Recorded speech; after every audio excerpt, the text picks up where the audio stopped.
We want to get to a viewer question from a viewer named Mark asking, any news about the UNC basketball coaching position? Well, Mark, glad you asked. Huge news out of Chapel Hill tonight. Michael Malone will now be the new head coach of the men's basketball team. At least two sources confirmed the hire to WRAL this afternoon. A lot of names were flying around the last few weeks, right? But Michael Malone got the job. We have team coverage on this story tonight.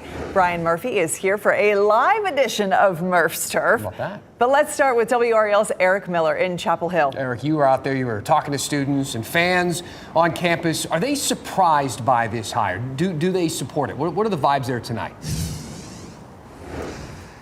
And Dan, surprised, yes. Excited, also, yes. UNC fans, for the most part, they seem to be really behind this move. They like Malone's experience. They like his record. There is a little bit of concern out there that, he hasn't coached at the college level in decades, literally longer than any of his players will be old by the time he actually steps into this job. But that's a sin that UNC fans, at least for the time being, are willing to forgive. For the students out there, there is some real excitement about this and some comparisons that have been tossed around to Bill Belichick, with a lot of students hoping that Malone brings that same excitement, that same energy that Belichick brought to the start of this last football season. I was surprised. I was in math class, and a friend next to me who knows a lot more about this than I do was talking about how he's one of the best coaches. I didn't believe it at first because it came out of the blue. I'd heard Billy Donovan, I'd heard about Tommy Lloyd, but I hadn't heard about Malone. So I'm very excited. It's not going to be an instant win, even though we are a blue blood program and Mike Malone's a great coach. I'm looking forward to the next 3 years, but there's still some reserves. And while those Bill Belichick comparisons are getting thrown around out there, there is also the caveat and the hope that Malone's first season this coming year goes a whole lot better than Belichick's first season. Guys? All right, Eric, thank you for that report. Now, let's take a trip to Murph's Turf. Well, this is fun, bringing you a live edition of Murph's Turf tonight.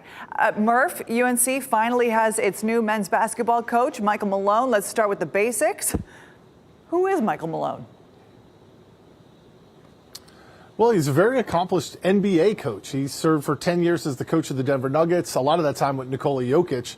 Took him to an NBA title in 2023. Before that, he coached the Sacramento Kings for a couple of years. And his dad was an accomplished high school, college, and professional coach as well. So Michael Malone comes with a lot of winning pedigree. And you pulled some interview from not too long ago either. Tell me a little bit about that. I guess we've been seeing him around campus. Yeah, his daughter, Bridget, plays for the UNC volleyball team. And so he spent a lot of time on campus, told the Carolina Insider podcast in October just how much he loves Chapel Hill and that he roots for all of the teams, was wearing a UNC sweatshirt, a UNC hat. He's worn that on other appearances as well, and was even at basketball practice, attended 5 or 6 basketball practices even before the season started. Hubert Davis brought him down to the floor, had him talk to some of the players. The first practice I went to was in the practice gym. Then the first time I was in the big gym, the manager brought me in to sit upstairs. The next thing I see Hubert Davis waving, "Oh, we bring him down here."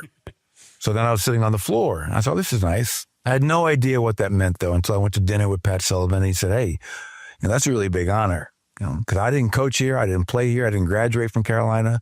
And that seat is reserved for family. I'm definitely not done coaching.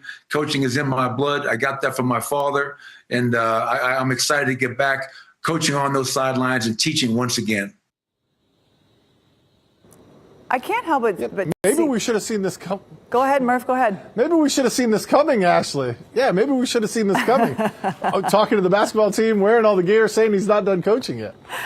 I can't help, Murph, but see a bit of a parallel between this coaching hire and then what UNC did with Bill Belichick and the football team. They're taking the guy who coached for the pros for a long time, bringing him to college. Does Malone face a similar learning curve? Is that an off-base question? Yeah, certainly not an off-base question, right? You've got two guys who have won championships at the professional level, now coming to Chapel Hill trying to do the same at the college level. I think the difference here is that basketball, the roster size is so small. If Michael Malone and staff can land 3 or 4 star players, they'll be way ahead of the game, as opposed to Bill Belichick having to turn over an entire roster, teach them a new offense, a new defense. I think just basketball, it's a lot easier to contend with fewer players. You don't have to know this whole universe out there. I think one of the interesting things is Michael Malone had so much success with Nikola Jokic. This game, college basketball, becoming such an international game, can he use some of those connections to maybe land some players from Eastern Europe? We've seen what Illinois was able to do with players from Eastern Europe earlier this year. They made it to the Final Four. So does that recruiting help the fact that he's won with players from all over the world? Maybe. Hey, you mentioned Malone's connections to UNC, but I got to ask, how did we get to this point, right? We were talking about UNC's shortlist for a couple of weeks. I don't remember Malone being a part of that conversation. Yeah, his name sort of popped up in the last few days, late last week. But you're right. I mean, how did we get here?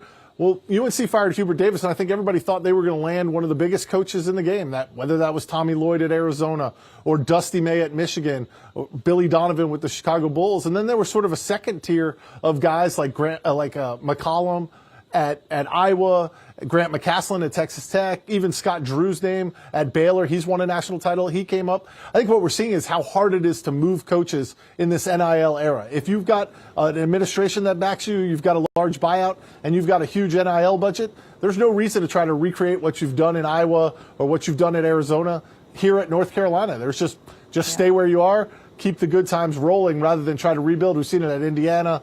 We've seen it at other places in other sports too, where the blue blood name, the history, the tradition doesn't quite mean as much when it comes time to find a new coach. Murph, appreciate it. Thank you.